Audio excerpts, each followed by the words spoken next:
Onko täällä käännöstä tarvetta?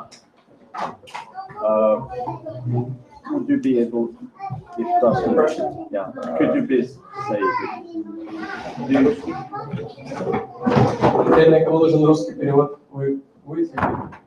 Да. So the lecture is in English. Ja käännös on mahdollista suomeksi ja venäjäksi. Could you please come forward a little bit? There's usually people coming in still during the lecture, so if you can come in, come forward. Jos te tuutte vähän eteenpäin, niin ihmisiä mahtuu sitten enemmän sisään, kuin yleensä ihmisiä tulee luennon aikana. Kiitoksia. Thank you.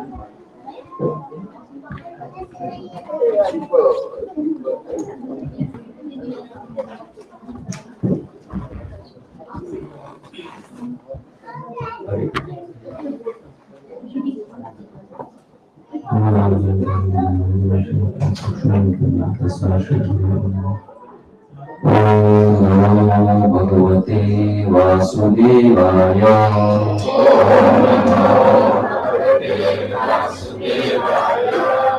Om Namo Bhagavate Vasudevaya. Om Namo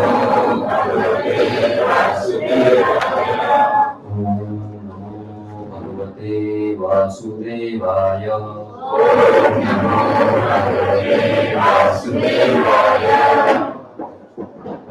Thank you very much for giving me an opportunity to talk in such an auspicious day. This is the beginning of December now.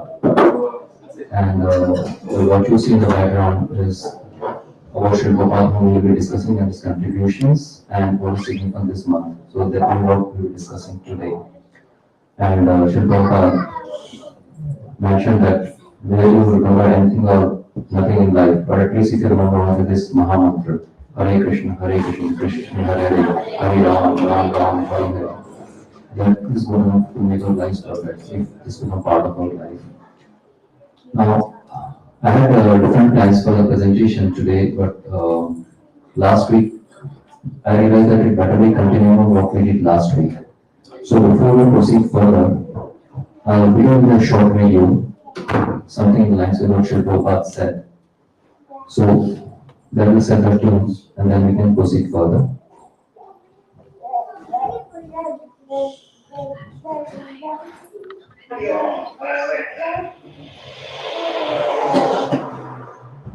You have to accept me by hearing something of the living soul.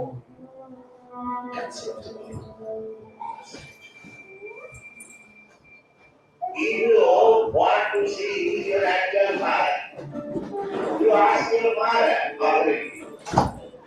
Father is my father. The father says this is practical father. Your best friend. You cannot find an expert. Neither is it possible to understand how this your father and treatment is not possible.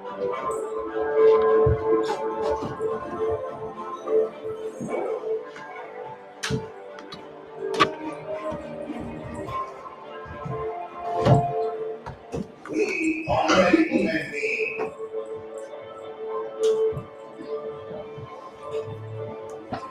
We have got more defense. But somehow we are in mistake.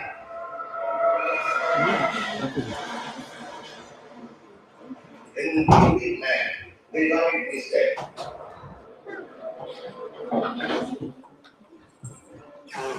and the prophecies are cheating.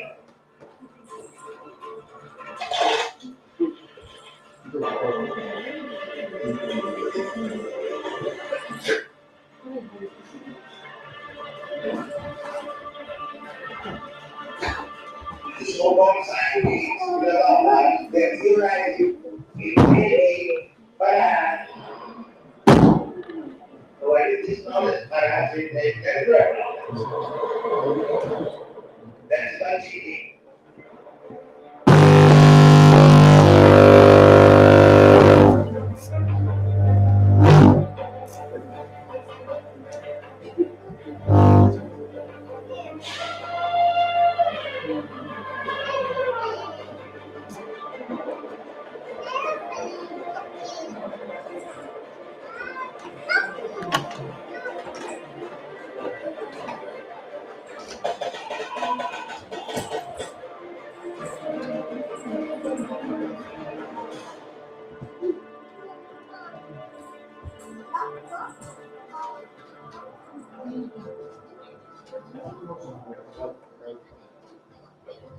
Similarly, imagination.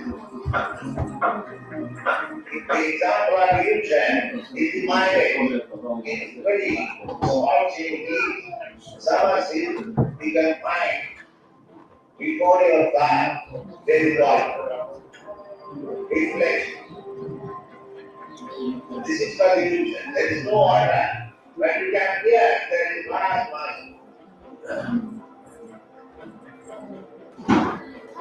And upon this effect, there is sublime effect that our senses are involved. Or us.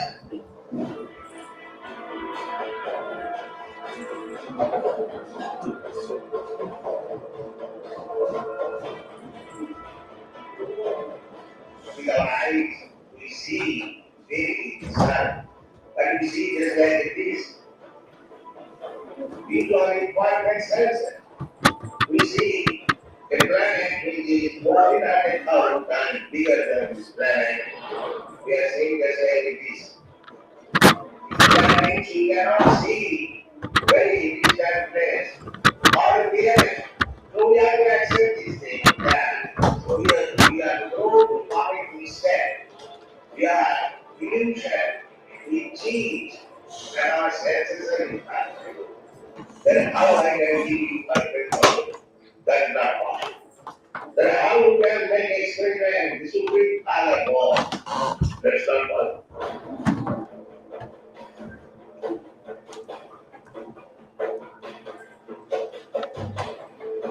Simply you have to hear from the operating show. The hour process of memory knowledge is not the data. The evolution of the knowledge is young. And while basic knowledge is perfect, because it is spoken by God. God is perfect. And whatever He speaks, that is perfect.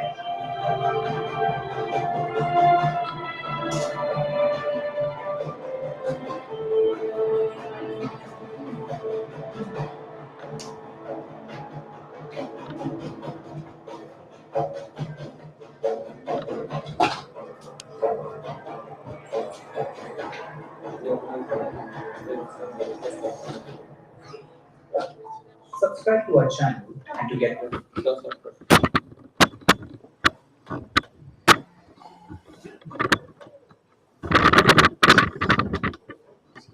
So let's understand this video as continue of last session. We saw what Srila Prabhupada has to go through, briefly going into that, and then we'll come to the significance of this month.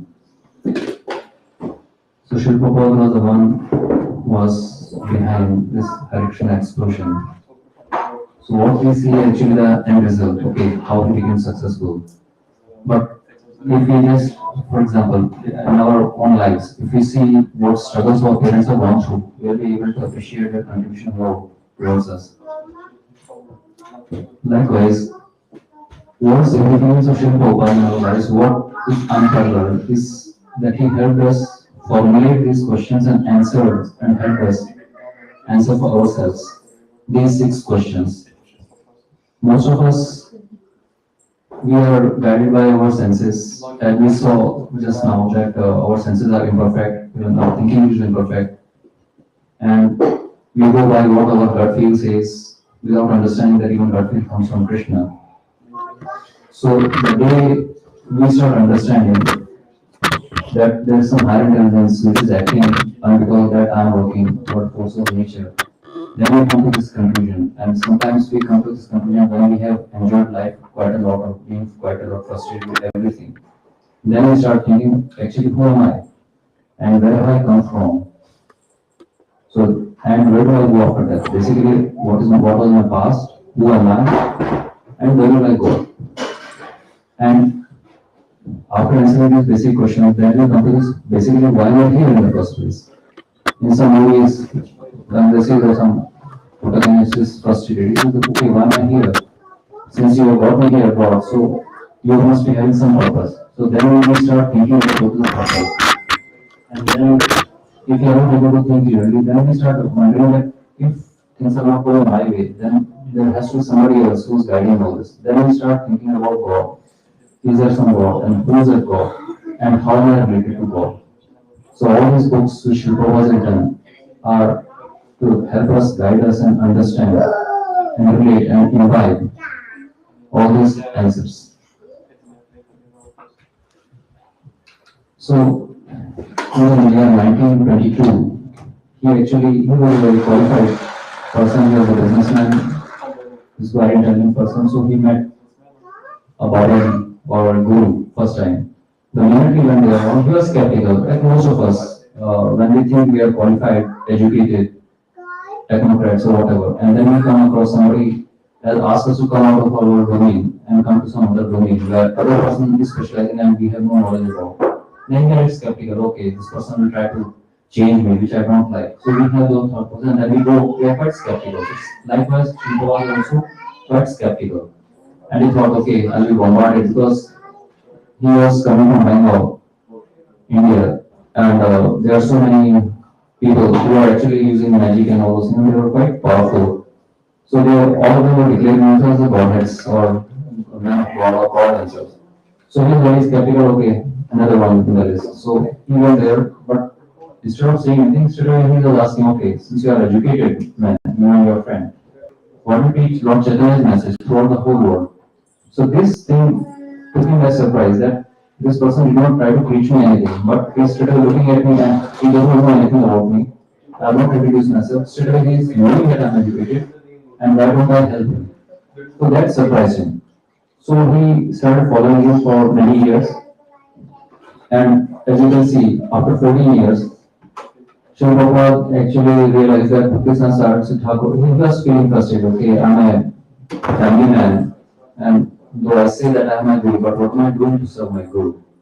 So I was quite upset. So he just asked in December, in the month of December, same month, that okay, is there anything you would like me to do? Is there anything I can do? Because he knew that my guru also knows my limitations. And when he said it is so incidental, like it doesn't even sound real, it's totally surreal, then he got an answer that I'm confident we can explain in English what our culture, our thoughts, and our philosophy is all about.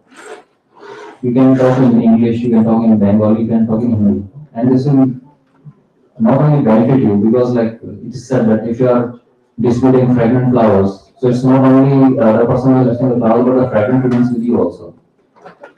So likewise, if you give it to others, it will benefit you as well. And he was hoping that he will become a very good English preacher. So then he realized that it is his mission, and when he realized okay, his guru has left, so then he actually understood okay, this is my mission, and then he left everything for this.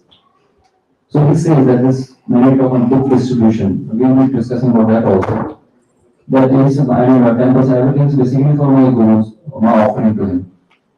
And his guru, Bhaktisivana Satyam Thakur, realized in his own lifetime that howsoever there is saying in Hindi, like if you go in a room which is full of soup or this black coal, and if you are wearing white clothes, howsoever careful you are, when you come out of that dark room and then try to come out, you will be somewhere smudged with that black marks. So likewise, if you are doing anything with karmic money, it does affect. So that thing is affected in Bhakti Siddhanta Saraswati Thakur's time also. So he realized that within his temple, devotees are fighting, okay, I would like to have this, I would like to have that, and they were fighting. And he was so frustrated that he told Srila Prabhupada, and that time Srila Prabhupada was not participating in temple activities, but he was coming as an outsider, as a grihast. So he said that looking at this infighting, I realized it does not serve much purpose. On the other hand, if I had a way, I would take away all the floorings, costly marble and all those things, and whatever came out, I try to print books out of this and distribute for preaching purposes. So Srila Prabhupada also understood his master's note, so he started following things on his lines. So now, what happens in this month of December? Now, December we realized that Bhaktisiddhanta Saraswati Thakur gave final instructions and left his body. And we also saw Srila Prabhupada finally realizing this is my mission after 40 years being the teacher. And he realized now they want any teacher, but his problems which he has to do. And then came the month of December. So here, as Krishna says that if you perform our duty without any attachment, now you will wondering how was it in Srila Prabhupada's case? Well, he had a business, he had a family, and he has everything going for him. And coming from a high-class Brahmin family from the Holy Land, where people would not dare to go anywhere else, not in present times, like we are not satisfied any place. There you will be living with your family in your own place and you will be doing devotion, everything. And if you are a sannyasi, you will be going to forest or you will be having your own hut and you will be doing preaching and serving to the rest of people capacity to God there only. But in Srila case, he realized since he has to understood from his master what is his destiny, so he had all this. And it's not that he was not scared. He did feel very scared. He was quite afraid that the mission given to me is so big that I don't think I'm even qualified for that. But then he thought that since my guru wants, my father also wanted the same thing, God also wants something, I guess. So let me continue with this. So with this he started. So December month becomes quite auspicious and today is the first day of that month. So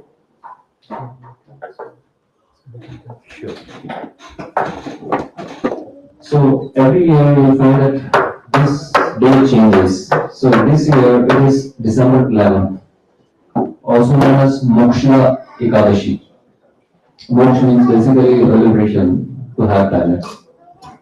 So this is the day, yes, this is the third point, in which Lord Krishna imparted the essence of Vedic knowledge to Arjuna more than 5,000 years ago.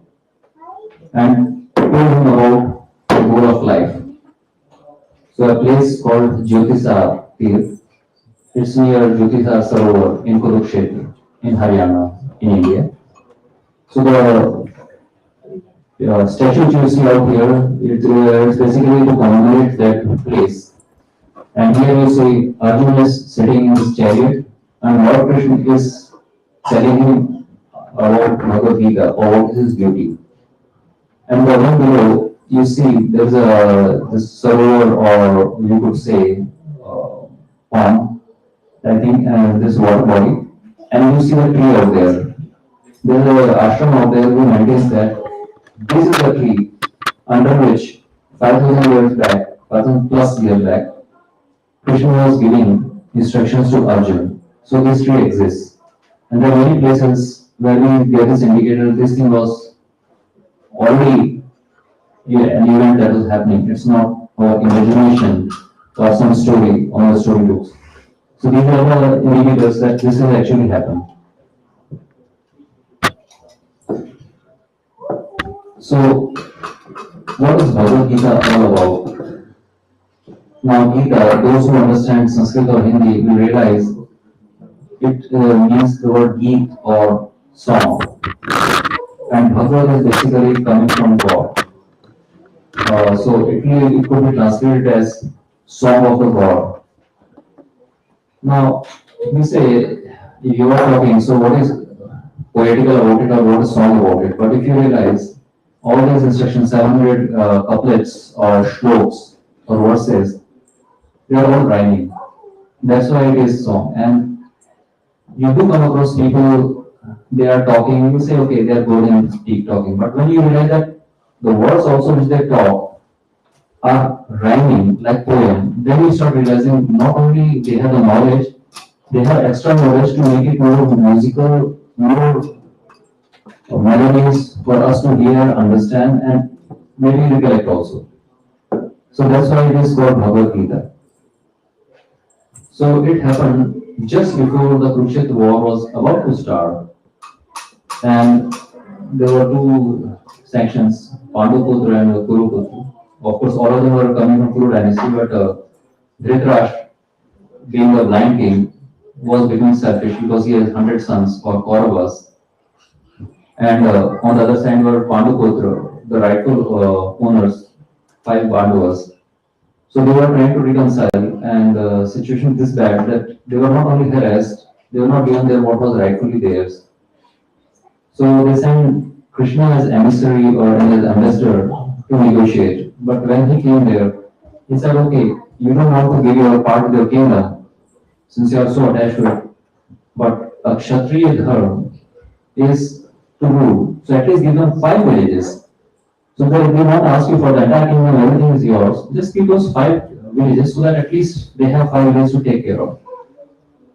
And strangely enough, Duryodhana said that what is the land you can imagine on the tip of a needle? I won't give you that much without a fight. So they realized that war was inevitable. So when the war actually happened, which is also known as Mahabharata, so armies were just ready to fight, facing each other, and it was about to start. Arjun wanted to see who wants to fight, and Krishna being very expert, he said, okay, look, lo and behold, who are the people who want to fight with you?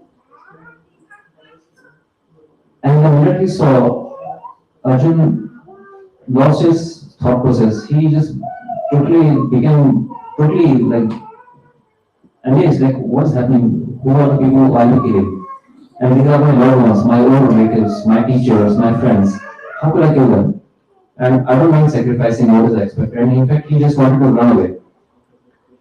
And then he said, I just cannot fight. He started crying. So he asked Lord Krishna, okay, I cannot think anything now. It's such a big thing. Like, okay, these are people who I always lived with, and these are the persons I always thought my life and my world was with. I cannot kill them. So please guide. So Krishna just said, okay, you sound like an intelligent person, but you talk very foolishly.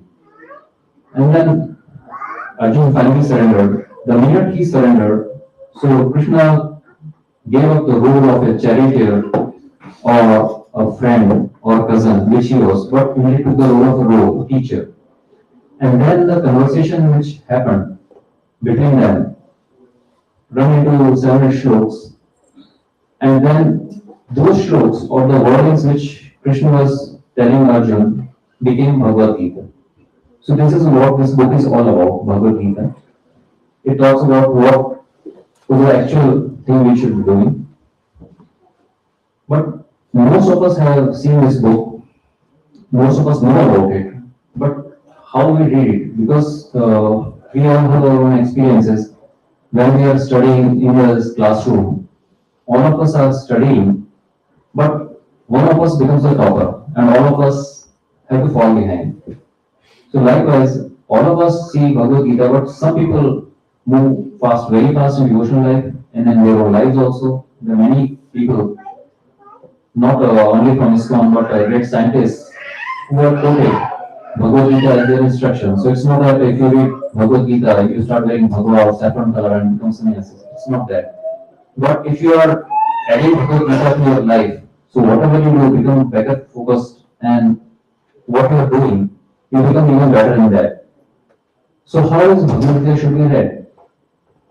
So unless you are knowing or believing that Krishna is God, even if you are not ready to accept even that, but at least theoretically you understand, okay, if people say then he must be God, if you come that mood also, then Bhagavad Gita makes any sense to you.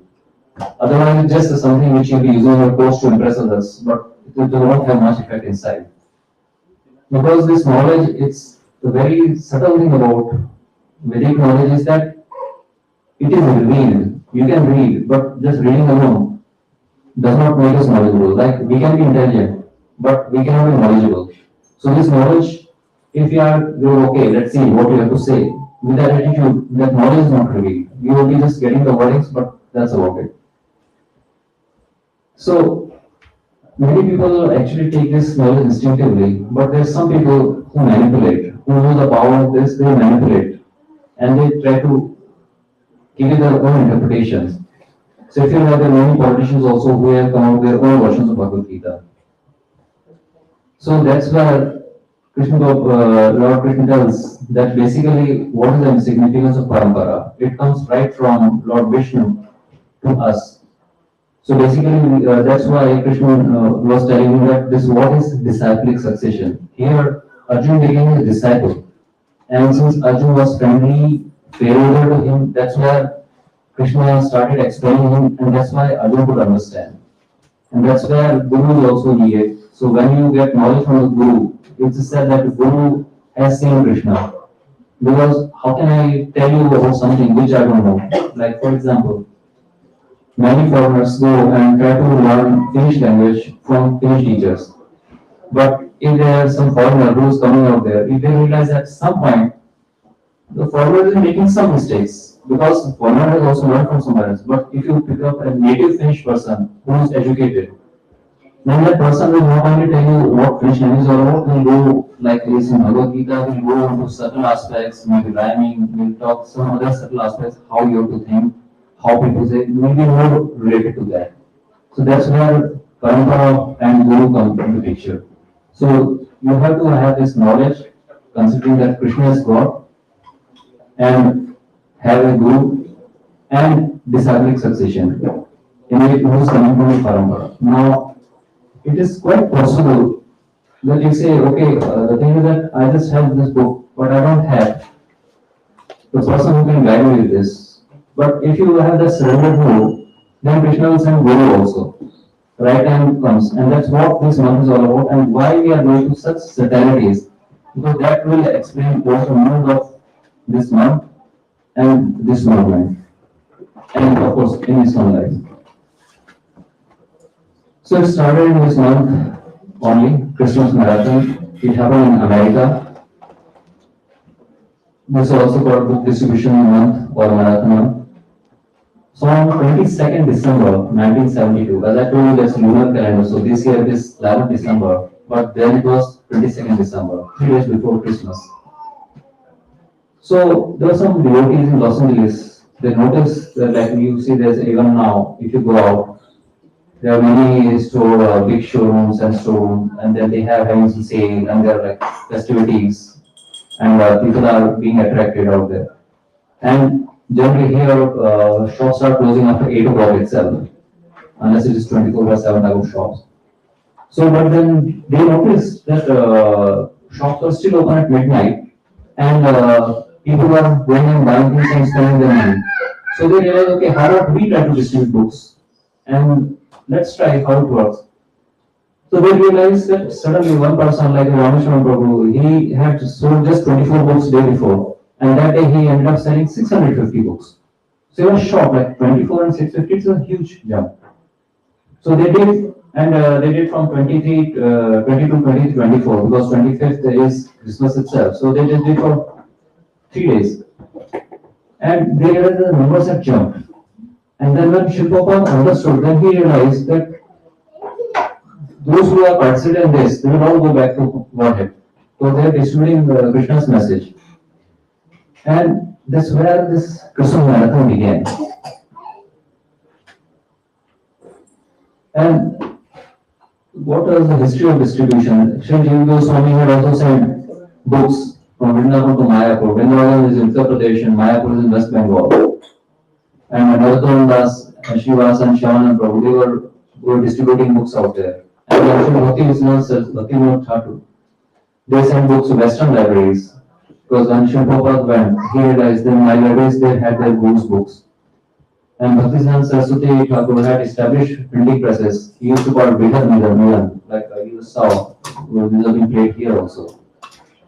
And same way, Srila Prabhupada started to West with a set of Srimad Bhagavatam. And actually, book distribution is the highest sadhana. And that's why Srila Prabhupada, again, when you mentioned this, is our first business is book distribution. If it is done properly and enthusiastically, okay, here's a book, take it. It doesn't work like that. Like when I was mentioning that the Finnish band, there are two girls who are singing, but they keep their face absolutely poker face, and they're doing that. But you try this, may work, may not work. But here, unless we are enthusiastically, we can put any mask on our face. But if you are, unless we are enthusiastic, because if you are enthusiastic and happy, other person can sense that. And if you have conviction, other person sense that. Then they actually get convinced. So if we do like this, so our Krishna consciousness will improve. Definitely and become very big. And as we see that Christmas is a month of gifts. Now the three modes of nature, goodness, passion, and ignorance. So as you can see, the ideal is mode of goodness or sattva, in which we give out presents without expecting anything in return at proper place and time and to a person who is worthy. And the mode of passion where you'll see that most of us do that. Oh, I got this chocolates for you, I got this thing. Many of us do that. And while we're being okay, we are expecting that this person will do something in return. Okay, and when I'm buying, okay, I'm buying, but I think it's costing me money. I hope that this person realizes. So sometimes you realize that some people give gifts and they keep this price tag in that only, so the other person realizes how costly it is. I mean, what it was, this is the one of the worst. You don't even bother what to give in return. But okay, take it, take it. Like, we give in any place, give anything to any unworthy person. You'll find that some people they're just sharing cigarettes with each other. Like that is the number one. Now you might be wondering that how we talk about this in the mode of goodness. How do we know that are in the proper time and place, or are we talking to a worthy person? First person is to understand giving out of duty without expectation in return. But what about the proper place and person and worthy person? Well, anything which is dealing with Krishna and related to Krishna is proper, the time is also proper and place is also proper. It's actually 24/7. And whosoever you are giving, generally, please understand that Krishna resides in every person. The only thing is we are just trying to be the mediator between the God and that person. So if we just realize that we are the intermediaries, we are not the ones who are doers, we are just the post person or posting or whatever or postman, we are just delivering the message, that's good enough. So but when we are giving this, so we are getting blessings from Krishna. And we are getting that feeling, it's basically we are adding to our pious credit accounts. In our bank accounts, we may have euros or any currency we have. But once we keep on using, it gets exhausted. But in pious credits, they don't perish in this lifetime, they go to next lifetime also. So when we are giving anybody this Sri Prabhupada's books, like for example the Srimad Bhagavad Gita, we are giving the best gift ever because we are giving gift of knowledge, love, and God Himself. So if you realize that in India, before he was going to West, Sri Prabhupada has written his books, printed and distributed his magazines for many, many years. And all we have to do is that everything is ready. We have to just go out and distribute his books. And he was so devoted, like till the last moment. I have seen his videos also. If you get time, you can see that some other time, but not now. Even when he was about to leave his body, the last word he was trying to do is just translating those. If you see the videos, they were marked around his mouth. Whatever he was talking faintly, they were being captured and they were pre-printed. So to the last moment, he said Hare Krishna, and before that time also he was just translating so that others are benefited. Now we come to this point why we should be distributing books. Here Sri Prabhupada is saying what is the use of your 2 minutes of preaching? Because you can say what I am talking is also preaching. Because as you rightly pointed out, people will go on memory will be short and the minute you go suddenly you have other responsibilities, your other schedules, appointments in your diaries, you go with that. So how do you remember what I was saying? So he realized that it's not only true for me but for all of us that we try to preach and the other person listens, then goes away. And even if that person remember, okay, what I was told was something very interesting, very important. But what was it? So memory comes into picture. As we sense in our, we have got weak memories also, being in Kali. So that is not there. And there is Chinese saying that even the palest ink is better than the strongest memory. So book distribution is the thing which saves us. So we are giving the knowledge of God, about God, God Himself to everybody else. Where we can just be instrumental what this is all about. We are introducing this topic. And when people have the right time, place, and circumstances, they assimilate the knowledge on their own and allow them to come back to you for their further queries. But this is what makes book distribution very important. And Shilpa was always requested that print as many books as possible. And this is what is my pleasure. Basically, this is Krishna's pleasure also. And if you see outside in our gift shop itself, we have many books in many languages. And if we have to just keep this book, we will make the entire nation, entire world Krishna conscious. Because if you say what's the point, so then just go out and check any of the news, watch any of the videos, you realize how disturbed present times are and how disturbed society is and how disturbed we ourselves are. So when he said that when we are talking about hearing and chanting, there is no substitute for other than that. People will come to temple for their some time if they are interested and they will try to help. Like you'll find that some people are helping in the kitchen, some people are helping in the hall, the cleaning, whatever they possible in cooking, distribution, whatever. But when they come and see, okay, everybody is like-minded and everybody is enthusiastic, they're discussing, and that's where this mood starts building, and that's where our relationship start building. And that's where people themselves start feeling inspired to do things. And right now you may attribute this role, okay, he's the preacher out here, but that's not a thing. Shri Prabhupada wanted all of us to be preachers. So please see yourself as a listener also as a preacher. And you're just taking my one points, okay, what are the mistakes I should be avoiding, all those things, and then I'm a preacher. You have to get into that consciousness. Not only this month is at the beginning, because when we are talking about book distribution, it's not time dependent. You can be anytime, any place, anywhere. And in fact, I was reading the Krishna book, which was when it was first being printed in Japan, and it was being brought. They realized there's one book which was less. So Shilpa asked what happened. So he said, well, the person who was bringing, he said, actually, when I was bringing this book, a businessman in the airplane, he wanted to look at it, so I sold him. So he said, oh, that's a very great beginning.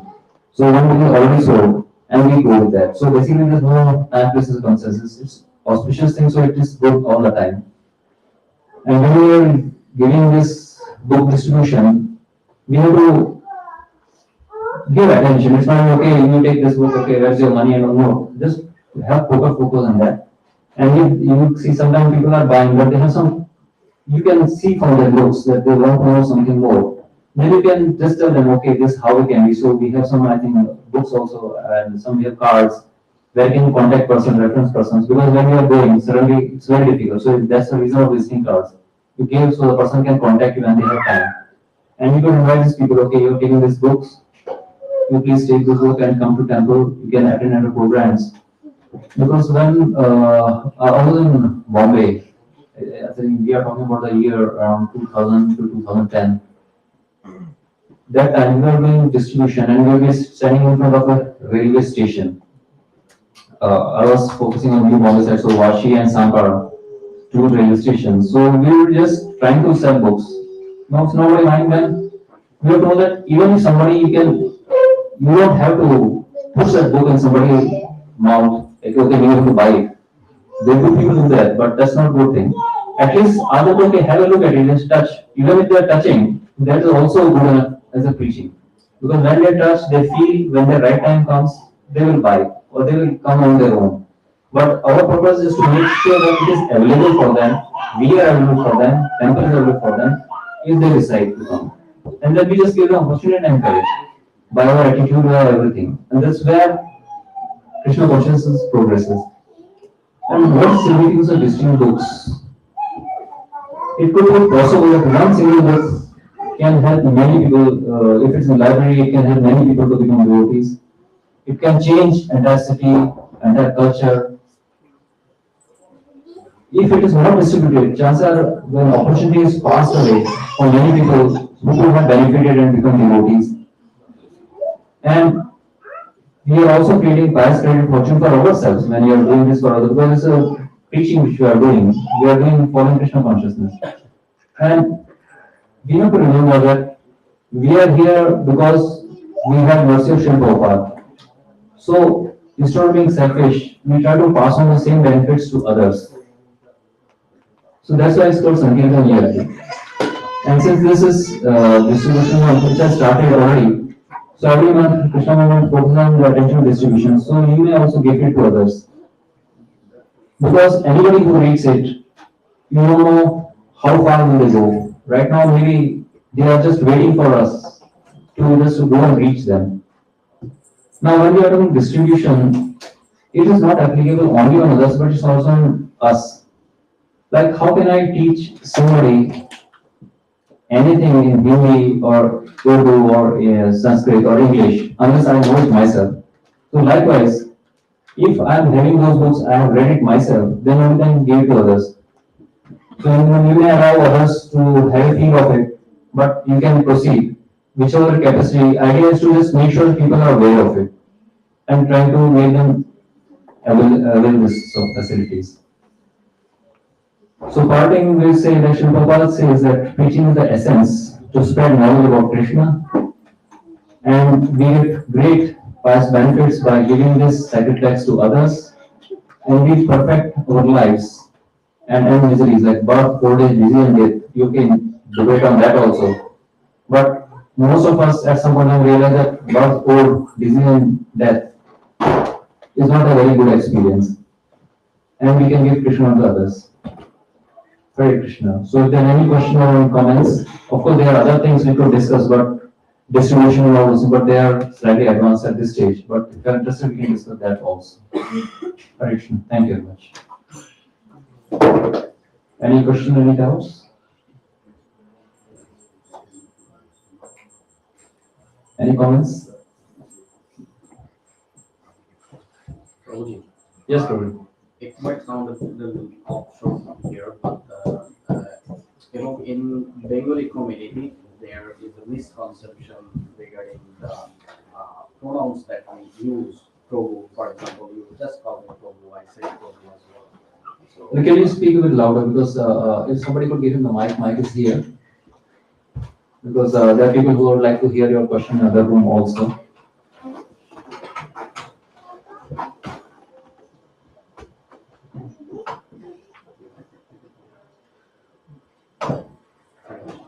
Krishna, can you hear?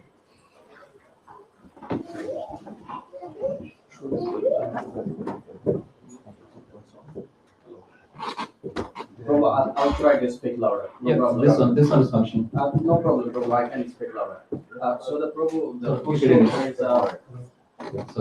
Hare Krishna. Krishna, yes, Prabhu. So the Prabhu, the question is kind of a offshore question. So it's related to the Bengali community, especially from Bangladesh and West Bengal part of India. Yeah. So the pronouns we use in the ISKCON culture. For example, you are calling me Prabhu and I'm also calling you Prabhu, right? Yes. So there is a misconception, the word Prabhu in Bengali means the owner. And it also used to be some kind of previous history related to this Prabhu pronouns. Yeah. So I would like you to please address this. What is Prabhu and why do we call Prabhuji or Mataji in here, so that this message can be spread out to the people who has some kind of misconception that Prabhu means something who is owning someone. Thank you. Vishnu, thank you for asking. It's a slightly subtle question, but I'll put it back to you only. Could you please tell your name to our audience? My name is Porosh Roy. Now, he said that his name is Porosh Roy. So if I say Porosh Roy said that, so am I sounding any way I'm giving respect to him? It doesn't.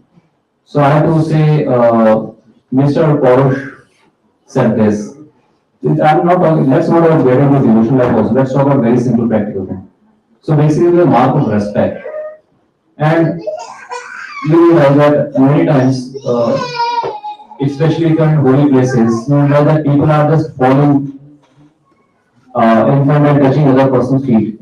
Of course, you don't find it best, but they do that. But here you find also some people come in front of meetings, they're just falling and prostrate. That's sort of done work, like as straight as a stick, all the parts are touching the floor, and then we are trying to, what are you doing? Are you trying to impress others? Because we can try to impress others, we can fool, okay, so I'm dressed, okay, I'm dressed in white, I'm such a decent person, I'm a pious, clean person, but at the end of the day, I can cheat you, I can cheat myself, but can I cheat God? It doesn't work like that. And even when I go home, I look at the mirror, okay, I think I cheated. Even I cannot fool myself, forget about others. And this is where Krishna also comes into picture. The more we go deeper and deeper, the more we realize that, okay, we cannot fool anybody. Even if somebody is fooled, like let's see, if I fool all of you, what will I gain?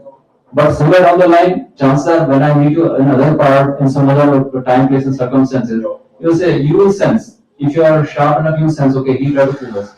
What happens? Who's the bigger loser? You'll say, okay, you fooled me when I was expecting some sincerity from you. So what do you expect? Okay, I'll also promise you and then I'll also betray you. So somewhere down the line, law of karma will come into picture. So this respect is not only what we say. Basically, it's like that. Yeah, we say that we just we keep on acting till the time it actually becomes part of it. So initially, you go like you realize that. Let's look at any language, how we learn as a kid or walking as a child. We keep on practicing, then it becomes a part of it, and then it becomes our second nature. When I'm talking to you, like till the time I was talking about this presentation, I was depending on that. But now, do I have knowledge or not? When you start asking question answer, automatically it comes. And what you are asking, I'm not remembering. I'm supposed to say this. It has to come instinctively. So respect is also has to become that comes from within, from instinctively. So likewise, when we say Prabhu and Mataji, basically it's a proper etiquette which is coming from parampara. Why do we say Prabhu? Prabhu, one person was saying that we talk only to senior devotees. Sounds great. But the thing is that who am I to qualify myself as senior devotee myself? Because unless I have this consciousness that Krishna is within you, so the minute I see that Krishna is within you, obviously you are senior than me. So if you are my senior, so can I talk, okay, hey, come here, hey, do that. Even my tone, everything has to be respectful. And maybe I may not be having the beginning, like when a person comes from outside and they say, okay, well, I will go. When I came here and I was sitting in a bus, and there was a person, in India, a person would say, excuse me, could I please leave or could you please allow me to go? This person, I have to go. And I have this temper, very fast rising temper. So I would say, okay, that's your problem. If you want to go, that's your problem. Why should I move? But what he wanted to say was that please leave so that I can go outside the bus. But that came as very abrupt to me. So if that came abrupt to me, so I see that am I being abrupt to somebody else? So this is through practice I learned politeness and everything. I see what is culture basically. You've seen others doing in proper respectful manner, and then you become part of. That's why it's called culture. So when we are doing that, it becomes part of us. And now let's say Mataji. I'm talking from male point of view. If we just see that every other lady is my mother, automatically my consciousness is developing. Then we are talking about Purush and Prakriti and all that. But the fact of it remains that every other person is senior to me. That is the reason why we use the terms Prabhu and Mataji. Even if we are just using these words, but slowly words have the power to they go within ourselves and our consciousness improve. Does that answer your question? Because he is also Prabhu. It's related to the same No, question. no, he's satisfied. I'm satisfied, probably. Yes, Prabhu. I agree with you that I wanted to have this one recorded or somewhere so that we can spread out this one because I think there is a very deeper misconception in the Bengali community. Many people are- So it's not about Bengali community only. Like you realize that when I go there, am I going to school and kids, and I sometimes I find that parents are taking names of their kids are taking names of their parents like that, and okay, this person said so. I'm not sure. Okay, I told my friend, name of parents. So that also part comes from a culture. We cannot blame on others what they are like bringing is, but when they coming to us, we have to lead by example. So unless we are respectful, how do we expect others to become respectful towards others? Yes, Ravi, you were asking. Prabhu, I'm asking about like Mataji. If we ask someone like Mataji, or if we call someone Mataji, but sometimes what happens if someone get married with someone? So if we call Mataji, how can we get married with? Ravi, we are talking about temple and consciousness. We are not talking about marriage bureau, number one. And we are not talking about Tinder or some application. We are looking at matchmaking. Temple is not the So place I for that. was, like people are asking Prabhu. No, no, probably that's what I'm saying. That what are those people coming to temple and they're discussing about that? But we come here and they ask from us that you go to Spon Temple and why you are like asking someone Mataji and you get married up to her. How can it like it's Okay, probably I'll just tell you. I'll come to that point. Are you married by any chance? yes, You are married, right? Do you have any kids? I have yeah. Yes. So, if you are going out and maybe there's a parents meeting in school, for example, you are going to school, parents meeting in school, and then that time, your child is talking, taking teacher's name. That's okay. This is, let's say, for example, Maria. Maria said this, Maria said that. And if you also say the same thing, teacher may not say much about the kid because kid is her student, but you are not her student. And if you are also using the same way, so she will be like, okay, he himself does not follow etiquettes. How is he going to teach his child to follow etiquettes and teach his own teacher respectfully? Okay. Since in your case, I don't think you are facing this problem. You are talking from if somebody else is asking you. Yeah. How many people can you marry? You are not Lord Krishna that you have 16,108 twins, right? So how many girls can you marry at a time? Because only one, right?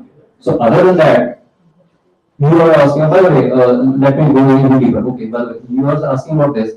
When you are saying Mataji to anybody else, are they not worthy of the respect? Of course that. This is a question instead of me. Now you can ask, do you think that others are not meant for respect? They realize that everybody has to be respected. If you see God in others, they have to respect them. So that is number one. Number two, by chance, when you are talking to your own child, are you not saying, look at your mama? Are you saying, look at my wife? You relate to the child by what the child relates. You stop using your perception, but you start using from child's perspective. Look what my mama is saying. Mama, come here. Are you not saying? Or you are saying, my wife, you please come here. You do that. Right. And let's say you have mother, your mother, you call your mother mother only. And your aunts, you can always say they are aunts, but you can also call them mother. They will respect you because mother is the thing which is given to the person you love highest or you respect the highest. That's why you call mother. Like any time, whatever problem you're facing, the first word that comes to mind is IT or mother or mom in our house. So this is given the highest position. Of course, somebody will say, why not a mother also? That's their choice. But from our side, we are clear. Does that answer your question? All right. Thank you. Thank you very much, Prabhuji. Prabhupada ki jai. Prabhupada ki jai.